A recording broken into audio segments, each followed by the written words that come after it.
First Lady Liza Marcos may bagong titulo nga ba sa Marcos administration? Sa isang event sa Malacanang, pinuri ni President Bongbong Marcos ang kanyang naging hands-on assistant.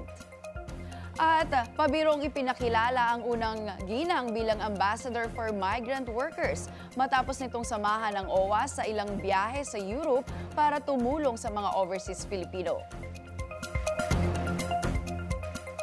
First Lady Luis Araneta Marcos,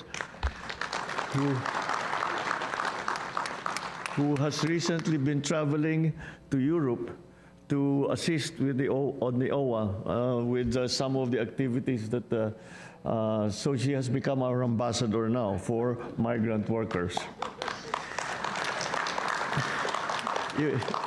It's your new designation. Di ba magka-cabinet shake-up tayo sa kasama ka na dun sa...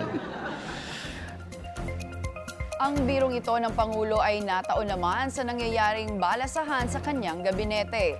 Kabilang ng kontrobersyal na pagbibitiw raw ni Executive Secretary Lucas Bersamin at dating Budget Secretary Amina Pangandaman na parehong nasangkot sa issue ng flood control corruption.